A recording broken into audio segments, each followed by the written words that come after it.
Boa tarde, gente. Muito obrigado a todo mundo que está aqui. Isso mostra que a gente realmente quer participar. A gente chamou e vocês vieram. Obrigada. Não desistir da política. Eu sei que é tentador às vezes, é desanimador às vezes, mas a política é feita por nós, tanto que estamos aqui. Então, muito obrigado por todos vocês que vieram, por todos que estão assistindo. E vamos começar. Que ninguém saia daqui preso, né? Amém. Seguinte, gente, eu escrevi tudo que eu tenho para falar. Primeiro, porque eu não queria perder a oportunidade de falar exatamente tudo que eu acho que precisava ser dito. Segundo, porque eu dosei bem as palavras, né? Não vou correr o risco de ser emocionada aqui. Eu vou começar agradecendo o Gustavo Gaia, presidente Gustavo Gaia, que eu tenho muito orgulho de chamar de presidente Gustavo Gaia dessa comissão. Parabéns por tudo que você tem feito. Meu amigo, deputado Felipe, Carolina de Tone. Gente, eu vou citar o nome de todo mundo, não. Que bom, deputados, que vocês estão todos aqui, porque, igual a Ana Paula falou, a gente precisa de vocês. A gente sozinho, a gente, na verdade, se sente sozinho. Então, vocês têm que ser a cavalaria. Quem tem que ir na frente é vocês. E eu espero que vocês façam isso e vocês estão aqui, na cavalaria. Obrigada pela presença. Eu vou começar essa manifestação dizendo que eu estou com medo. E não é brincadeira, não. Realmente, eu estou com medo de falar qualquer coisa. Sim, Alexandre de Moraes, eu tenho medo de você. Você conseguiu. E isso é assustador. E eu nem estou brincando. Eu queria estar brincando, mas eu não estou. Porque o risco de você ser penalizado pelo que você diz e ser interpretado de uma forma diferente do que você realmente quis dizer é real. As pessoas caem em inquéritos, as pessoas são processadas, as pessoas são presas. Então, eu estou com medo. Mas se a gente fosse depender de pessoas com medo, o Brasil ainda seria colônia. Então, o mínimo que a gente pode ter aqui é coragem.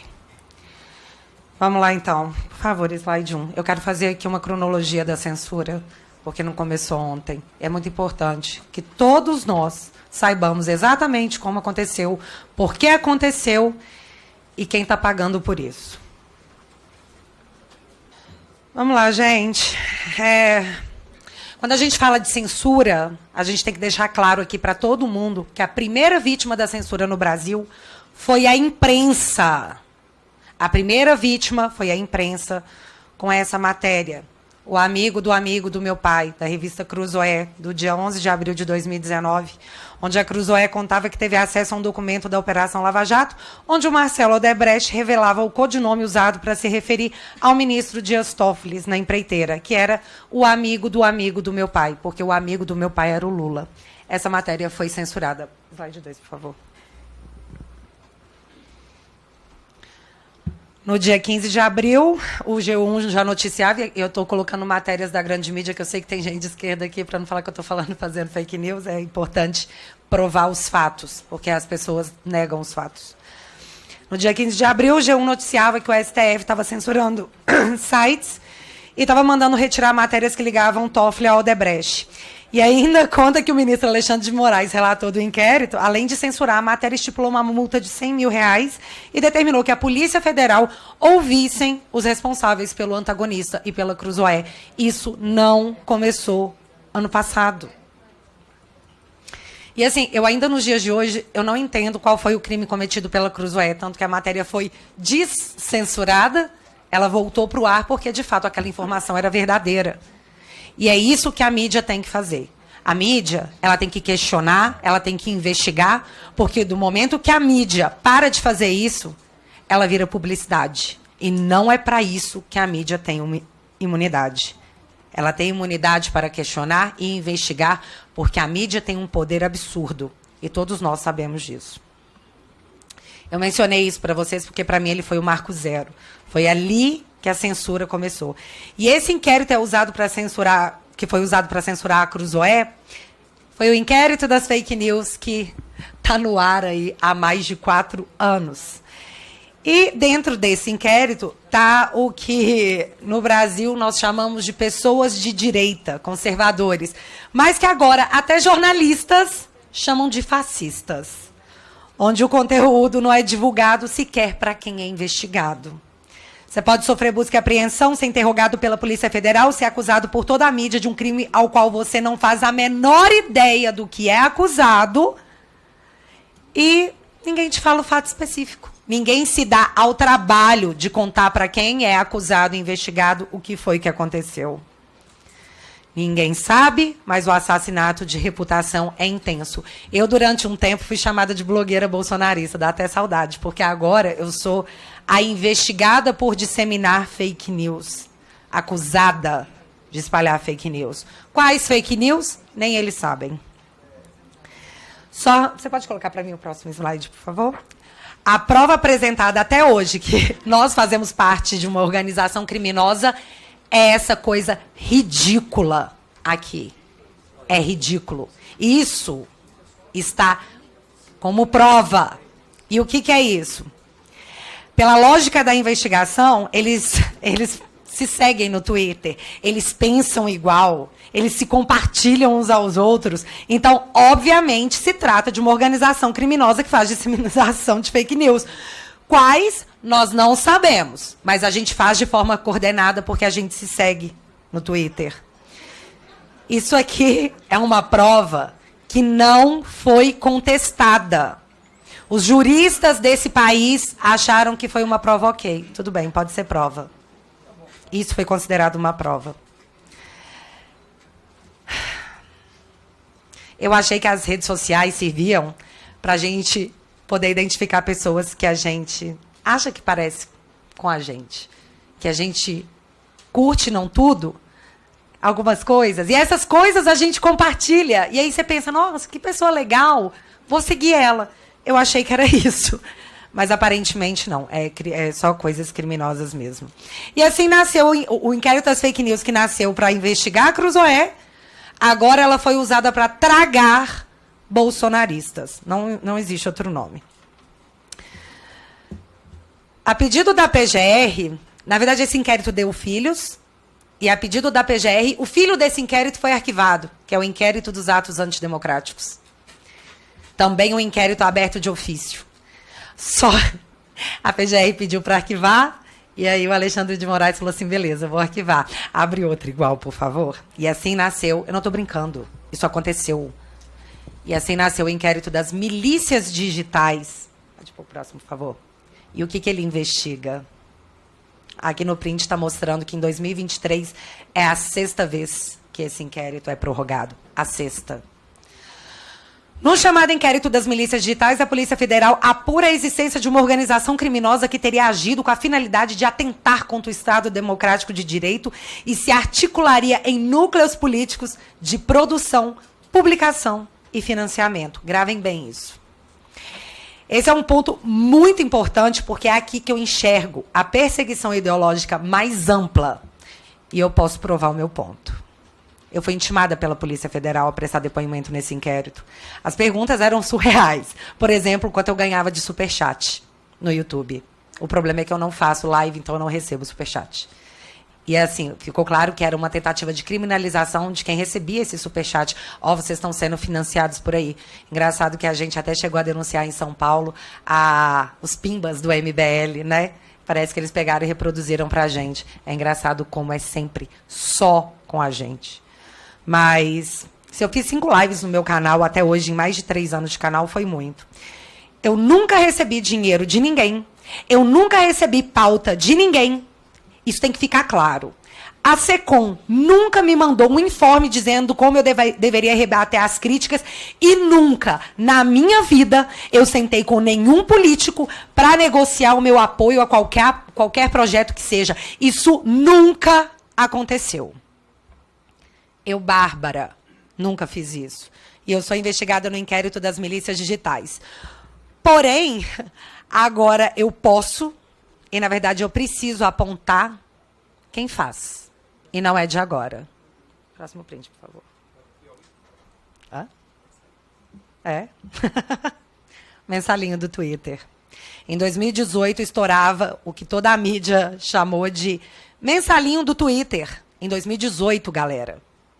Onde empresas de um deputado do PT contratou influenciadores digitais para postarem conteúdos favoráveis a candidatos do partido.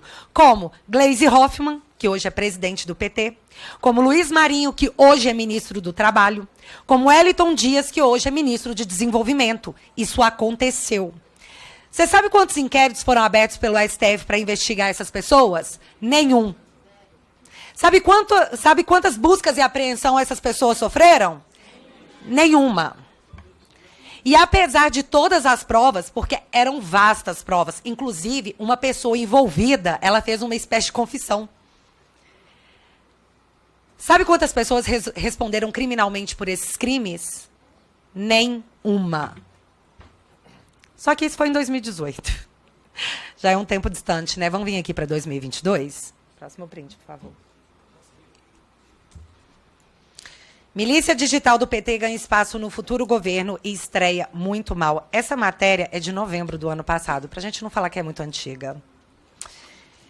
Levando em consideração que uma matéria da Folha de São Paulo foi utilizada para comprovar, mesmo sem apresentar uma única prova, disparos em massa que, teoricamente, mudaram o rumo das eleições e criaram um problema imenso para o governo Jair Bolsonaro durante todo o mandato, mas foi apresentada como prova, eu acho que a gente tem que dar o crédito aqui para uma matéria da Veja. Porque, diferente do que eles fazem com a gente, aqui tem prova. E aqui, deixa eu ver aqui, desculpa, gente. Matérias jornalísticas foram usadas para poder embasar decisões judiciais. Quem não lembra aí do Metrópolis e os empresários que tiveram uma conversa vazada, uma conversa privada vazada, e empresários sofreram busca e apreensão, tiveram bloqueio de bens e foram banidos das redes sociais. E fique claro, um desses empresários ousou postar um emoji. Ele não falou nada, ele postou um emoji. A justiça desse país considerou como prova, pegou esse material e promoveu esse avanço inacreditável em cima de empresários, onde tudo não passava de uma conversa privada de WhatsApp. Pois bem, aqui a matéria nos mostra de maneira objetiva alguns exemplos de como age a milícia digital do PT sem nenhum tipo de obstáculo jurídico. Próximo print, por favor. Esse é o deputado Janones. Aqui ele está contando que a SECOM enfiou 13 milhões de reais, período eleitoral, tá, galera? Enfiou 13 milhões de reais o dinheiro do povo da Paraná Pesquisas. Essa notícia é falsa. A própria matéria coloca embaixo. Irresponsável. A denúncia é infundada de que o Planalto gastou 13 milhões com o instituto que trabalha para o PL. Isso foi em período eleitoral. Nada foi feito. Judicialmente, nada foi feito. Tanto que não para, né? Está aí até hoje. Mas eu preciso abrir aspas para a matéria, porque eu não tenho coragem de colocar em palavras minhas. Porque eu posso ser acusada de fake news. Então, eu vou colocar nas palavras da Veja. A milícia digital petista atuou desde o início com método e organização.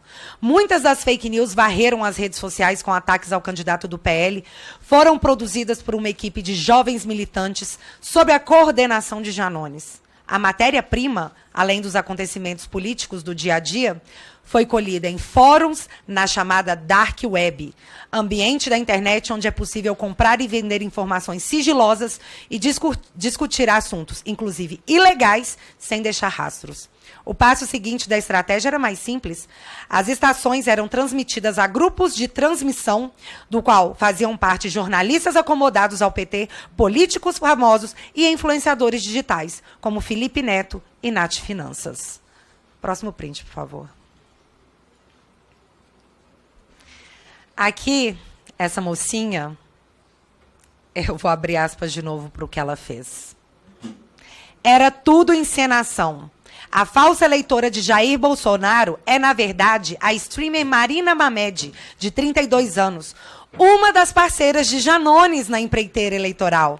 Ela criou um perfil falso nas redes sociais para se apresentar como apoiadora do ex-capitão. Fecha aspas. E o que nós temos aqui? Eu preciso deixar isso bem claro. Organização, produção, disparo em massa, criação de perfis falsos, disseminação de fake news em pleno período eleitoral. Mas isso não é tudo que eles nos acusam de fazer? Só que isso Só que isso foi uma denúncia da Veja. E eu não vi ainda a Veja ser usada para embasar nenhum tipo de medida judicial. Mas a Folha já.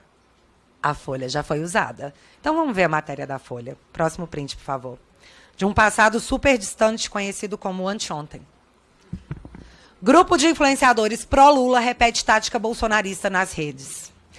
A matéria diz que, além de defenderem o governo nas redes, eles usam uma tática de contra-ataque que, em momentos de desgaste, eles pegam, então, um momento de desgaste e usam a tática. Usando mentiras contra a família do antecessor Jair Bolsonaro para poder desviar o foco. E, sim, eles dão exemplos. Olha só, tem materialidade. Um exemplo desses é um homem chamado Rony Telles, influenciador de esquerda, que pegou uma fala da Michelle Bolsonaro dizendo que os móveis que ela retirou eram seus, da sua casa. E postou dizendo que a Michelle falou assim, gente, os móveis que eu tirei do Alvorada eram meus, eram da minha casa. Foi o que ela falou. E olha como ele reproduziu no Twitter. Abre aspas. Michelle diz que móveis projetados por Oscar e Ana Niemeyer tirados do Alvorada eram seus e criticam Lula. E aí, quando ele foi questionado pela Folha de São Paulo, foi atrás para perguntar. Ele respondeu que era só uma brincadeirinha, que o Twitter era um lugar para coisas mais ácidas, mais sátiras. Era brincadeirinha. Eu não estou brincando. Foi o que o senhor Rony Telles falou. Isso está na matéria. Mas o influenciador na matéria afirma que tem contato com a SECOM e que, sim, recebe material do governo, coisa que nós nunca fizemos. É importante vocês gravarem essa informação, porque eu já vou mostrar o porquê. No outro momento da matéria, a Folha mostra o influenciador de esquerda Thiago Reis, que eu acredito que muitos conheçam, que publicou que a ex-primeira-dama, quando estava todo mundo falando sobre a Janja, tá lá em Portugal comprando uma gravata caríssima, o que para mim é problema dela. Eu não tô nem aí se a Janja compra 50 gravatas de 1 milhão. Se for com o dinheiro dela, o problema é dela. O que eu achei ruim é que não bate muito com o discurso do esposo dela, o atual presidente da República, que diz que a classe média ostenta um padrão acima do necessário e que não precisa de ter 2 televisões. E aí você vai lá e compra uma gravata caríssima numa empresa de luxo. Para mim, é incoerente. Mas não deixa de ser um problema dela. É um problema dela. E qual é o problema que eu vejo nisso? Que esse influenciador também está na matéria da Folha. Disse que Michelle Bolsonaro, quando esteve em Dubai, comprou um sapato de 20 mil reais com dinheiro público. E isso só para rebater as críticas que a Janja estava recebendo. Isso está na matéria. A matéria também mostra o atual ministro da SECOM, seu Paulo Pimenta, e isso é muito importante. Pode pôr o próximo print. Que tempos atrás disseminou em suas redes sociais a ideia de que a facada contra Jair Bolsonaro era falsa, chamada de fakeada. Tá aí, ó. Esse aí é o print dele, tá? Me dei esse trabalho. E isso é importante, porque o blog de esquerda Brasil 247 produziu um documentário onde induziu quem assistia a pensar, de forma clara, que a facada foi falsa, como o próprio título diz, uma fakeada no coração do Brasil. E como estamos falando de censura, vale ressaltar que o Brasil Paralelo teve a produção com o tema Quem Mandou Matar Jair Bolsonaro censurada sem que o conteúdo fosse conhecido. E o que nós temos aqui é um atual ministro desse governo colocando na rede social que hospitais estão mentindo para a população, que médicos estão mentindo para a população, que existe um esquema monstruoso de desinformação e mentira que é acobertada para convencer a população que Bolsonaro sofreu uma facada. Porque para ele é uma fakeada. E é óbvio que ele pensa isso, porque isso é publicação dele. Galera, eu falei para vocês que eu nunca recebi dinheiro de ninguém. Nem instrução da SECOM, nem de nenhum parlamentar para postar algo. E eu deixo claro também que eu nunca sentei à mesa para negociar meu apoio a nenhuma pauta do governo. Nunca! Isso nunca aconteceu. Agora eu quero mostrar uma coisa para vocês.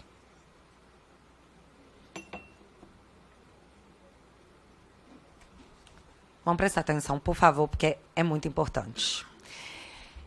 Esse áudio que eu vou mostrar aqui é de um dos maiores influenciadores da esquerda, o senhor Thiago dos Reis. Ele não foi vazado, não, tá? Ninguém filmou ele escondido. Foi um desabafo que ele mesmo fez no YouTube. Obrigada, seu Thiago.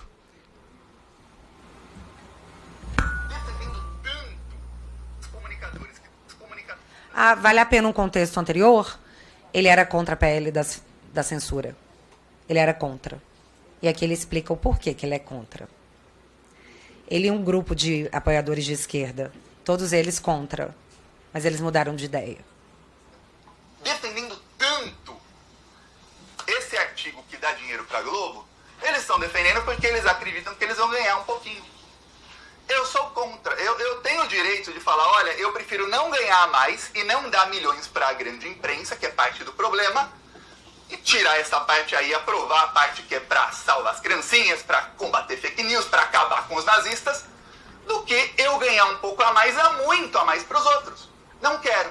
Alguns são a favor, eles estão defendendo aí o ganha-pão deles, mas eles serem a favor e aí pintar que eu sou mercenário é um negócio assim. Eu falei literalmente que eu não quero a mais, se for para dar mais para os outros. Tem gente que aceita. Se o fulano aceita ganhar 10, 20% a mais, 30% a mais, e dar não sei quantos milhões aí para todos os veículos de grande mídia, é opção deles.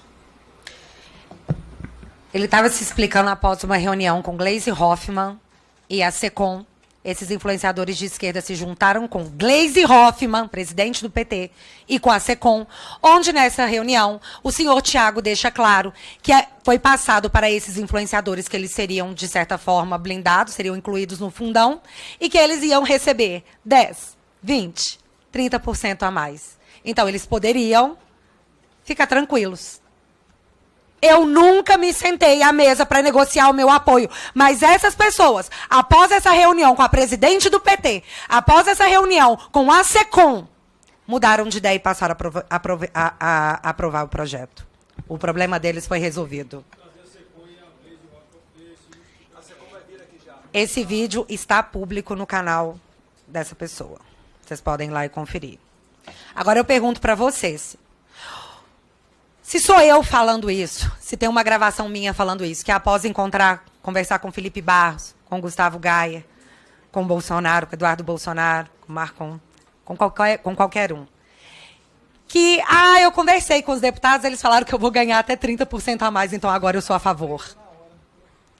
O que vocês acham que ia acontecer? Isso é muito sério. Isso é muito sério, gente. Só que com essas pessoas, sabe o que acontece? Nada. Nada. E eis um ponto importante dessa pequena explanação de fatos, porque se os dois lados, supostamente, aqui vamos falar aqui, vamos tentar ser igualitário. Se os dois lados supostamente cometem o mesmo crime e a justiça só persegue um, das duas, uma. Ou não tem crime, ou se trata de uma perseguição ideológica, onde não é o que se fala, mas quem fala. E aqui isso vai ficar muito claro, porque atualmente o Bolsonaro e seus apoiadores são acusados de tentarem um golpe de Estado através do artigo 142, que iria gerar uma intervenção militar, que ele não queria sair do poder. É o que todos dizem. Isso é segundo todo mundo. E segundo todo mundo, é crime. Próximo print, por favor. Por que a Dilma Rousseff não sofreu busca e apreensão por tentativa de golpe? Porque ela tentou aplicar o artigo 142 quando viu que ia sofrer o impeachment. Por que ela não é chamada de golpista?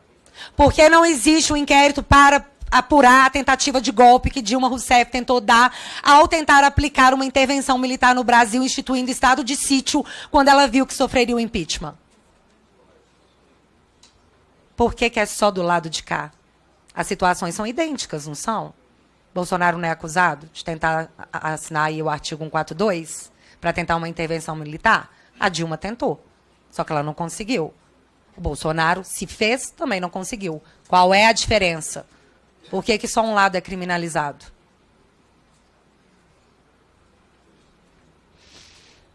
Falando em lei, somente em abril de 2023 eu fui tomar conhecimento do porquê eu fui jogada em um inquérito do TSE em 2021. E eu tive toda a minha remuneração retida pelo Estado com a alegação de se investigar o meu crime. Como o sigilo caiu, eu posso mostrar para vocês agora do que eu sou acusada quase 2 anos depois. Tem 2 anos que eu sou punida sem jamais ter sido julgada. Pode pôr o próximo print, por favor.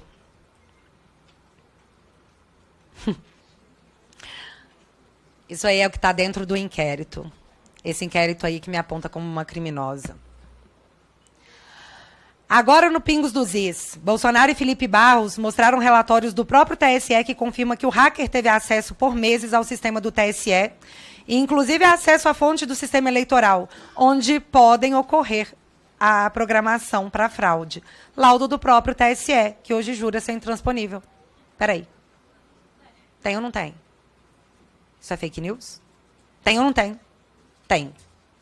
Tem. Esse aqui é o mais legal. O hacker permaneceu dentro do sistema do TSE em 2018, de abril a novembro, no coração do processo eleitoral.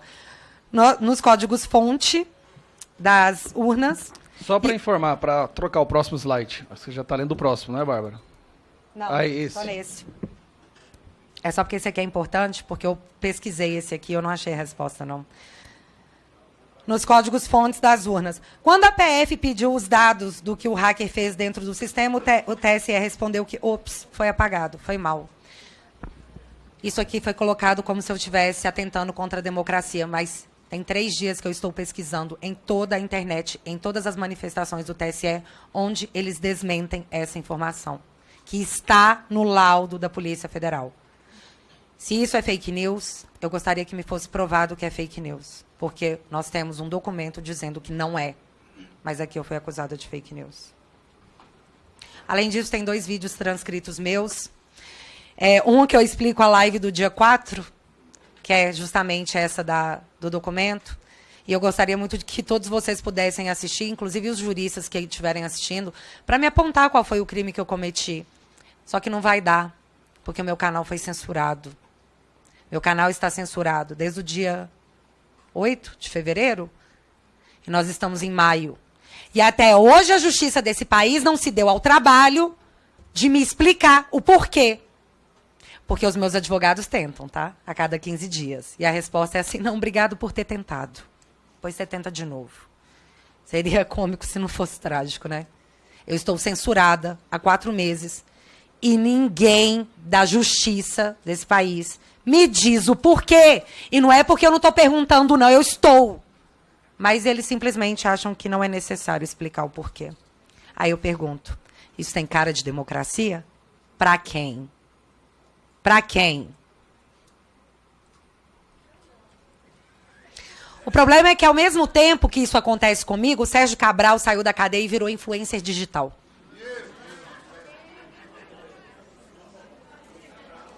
O cara pegou 400 anos de cadeia por corrupção e teve todas as suas sentenças anuladas e hoje ele é influenciador digital. Ele fez um videozinho gravando super feliz que ele tem 20 mil seguidores. 20 mil pessoas estão batendo palma para esse influenciador.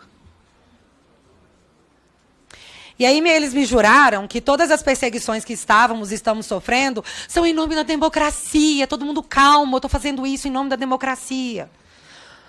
Uma democracia não permitiria o que aconteceu com o Telegram. Nunca. E quem se manifestou contra o PL 2630, que é tão errático, tão problemático, até a Folha se manifestou? Pode pôr o próximo print, por favor. O negócio é tão errado que até a Folha teve que aparecer para dizer que, opa, esse PL aí dá margem para criar quase um soviete, né? Ela não colocou isso, mas é exatamente isso. E isso é apenas um aspecto muito pequeno do quão problemático é esse PL. Tá? Não é para proteger as crianças. Não é para tornar a internet um ambiente mais seguro. Porque se fosse, por que a remuneração da mídia ia estar inserida nesse projeto? O que isso tem a ver com proteção das crianças? E aqui eu vou agradecer demais o senhor Tiago dos Reis de novo, porque é mais um áudio que eu tirei do canal dele. Prestem atenção. Por que a mídia está inserida nesse projeto? CNN vai estar lá, Menor vai estar lá comendo caviar. Aí vai ter o pessoal dessa mídia que está falindo, que também me atacaram muito. Eles vão estar lá comendo filé mignon e nós estaremos no chão. O que cair de migalha a gente pega. Eu não quero. Eu prefiro que não tenha jantar nenhum. Vamos focar em combater fake news. Não dá? Eu falei com deputados, falaram, mas tinha que ter isso para passar o projeto de lei. Falei, tinha que ter isso para passar o projeto de lei. O Tiago se manifesta, diz, poxa, tira isso. Para que você quer um PL da Globo? Eles chamam de PL da Globo. E ele fala assim, pô, não dá para tirar, porque sem isso o projeto não passa. Ah, não, mas aí a pergunta é muito mais interessante do que essa. Por que não passaria? Por que não passaria se tirasse? Não é para proteger as crianças? Não é para tornar a internet um ambiente mais seguro? Aqui, os deputados de esquerda disseram para essa pessoa que se tirar a remuneração da mídia, o projeto não passa. Isso significa que a mídia só está apoiando esse projeto porque ela será bem remunerada por isso? Isso significa que não se trata de proteção às crianças, não se trata de ambiente seguro, e sim de controle? E a mídia está apoiando isso porque ela vai levar uma bolada muito grande? Isso tem cara de democracia para algum dos senhores, das senhoras? Mas eles estão falando que é tudo em nome da democracia. O Durov, que é o criador do Telegram, para quem não sabe, ele criou o Telegram para fugir de ditaduras. Ele criou isso para criar um ambiente seguro para as pessoas se expressarem na Rússia. O Durov, o dono do Telegram, ele é perseguido pelo Putin. Você acha que ele está olhando para a gente como? Você acha que eles estão preocupados com o Brasil? De falar assim, oh, meu Deus, tem um ditador lá. Ele lida com o Putin, galera. O que ele vai fazer é não fazer. Se aqui não pode ter uma democracia e o meu trabalho foi para se gerar um refúgio para ditaduras, estou fora. E não é só o Telegram que vai sair. Vai vendo. Eu quero ver o que vai ser um dia de Brasil quando a gente acordar e o Google estiver fora do ar. Aí a gente vai ver o que é mais importante. É o Brasil funcionar ou se é um ambiente democrático que a justiça quer impor. Ou a mídia, né? Vale ressaltar que esse PL 2630 no Senado tem a relatoria do senhor Ângelo Coronel, que foi até a Rússia pegar as melhores práticas de como se combater fake news. Na Rússia. Próximo cliente, por favor. Nós estamos assistindo aqui, esse é eu vi até que o filho do Noblar, estava aqui, Guga Noblar, né? Já foi? Essa matéria é do pai dele, o senhor Noblar, onde ele está dizendo, ele está deixando de forma bem clara, que o Anderson Torres e o Cid vão ficar presos até cantarem. Ou seja, até fazer uma delação. E que como eles estão com cara de que não vão fazer delação, eles vão ficar presos muito tempo. Pode ir para o próximo. O problema é que a gente tem uma matéria aqui do Poder 360, onde o ministro da Suprema Corte, Gilmar Mendes, diz que quem pratica a prisão para forçar uma delação está praticando tortura. Quem falou isso foi o Gilmar Mendes. E nós temos a mídia escancarando para todo mundo que Anderson Torres e Cid ficaram presos até fazerem uma delação. Pergunto, a justiça desse Brasil está cometendo tortura? Segundo o Gilmar Mendes, está.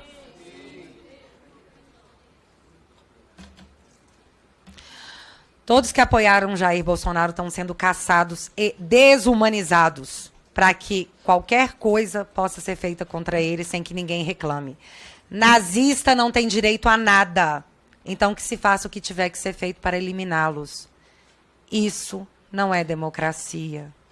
A minha geração cresceu ouvindo que a geração anterior combateu a ditadura de 64, que lutou pelas liberdades, que lutou para que a gente fosse um país livre.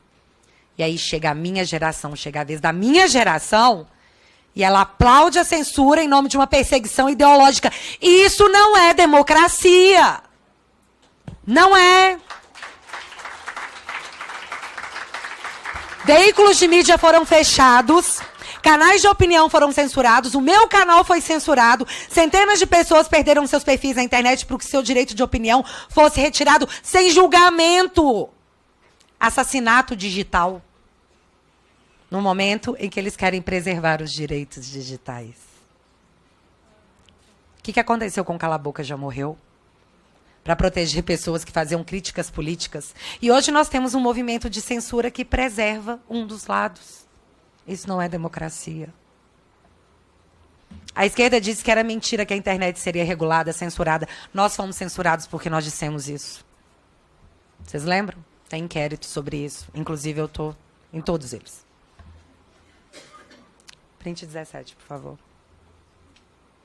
Na última vez que eu tive nesse congresso, eu pedi para as pessoas, eu pedi para os nossos parlamentares que eu tivesse o mesmo direito que um corrupto condenado e que um traficante tiveram. E agora eu volto aqui, eu volto a esse congresso para dizer para vocês que o corrupto, um dos corruptos condenados, virou influenciador digital, que o traficante teve o seu helicóptero devolvido porque as suas penas foram, as provas colhidas contra eles foram anuladas pela justiça desse país. Esse helicóptero era usado para poder transportar órgãos, para quem não sabia. Em clima de derrota, a polícia devolveu o helicóptero do narcotraficante André do Rap. Então, a conclusão que eu chego nesse meu segundo retorno a essa Casa do Povo é para deixar claro que, de fato, corruptos e traficantes têm mais direito nesse país. Nada é pior do que ser de direita, conservador, ou ter cometido o pior dos crimes, que foi apoiar o presidente Jair Bolsonaro. Nós temos que ser eliminados.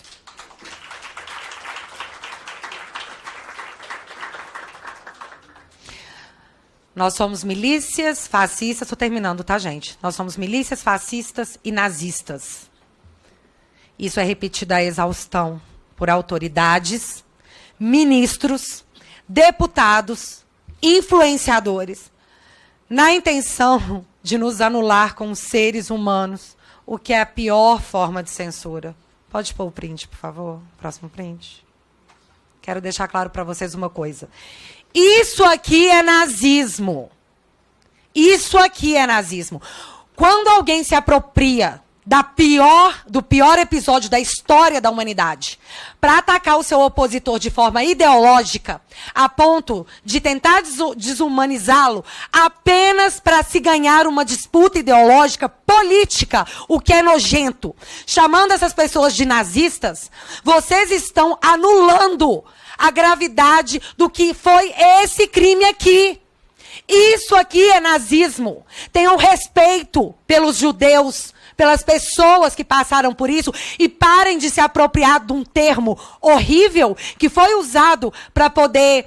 É tão pesado que é para ninguém nunca mais fazer.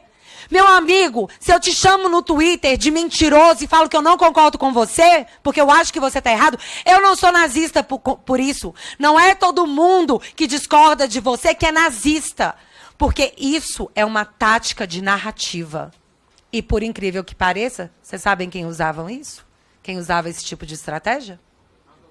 Eu não vou falar, não, porque... Enfim. Tenham respeito pelos judeus e parem com essa criancice esperta, essa criancice maldosa. Respeito é o mínimo que os judeus merecem. Nenhum deles pediu para se envolver nessas questões ideológicas, políticas e essa falta de vergonha e humanidade que você se propõe.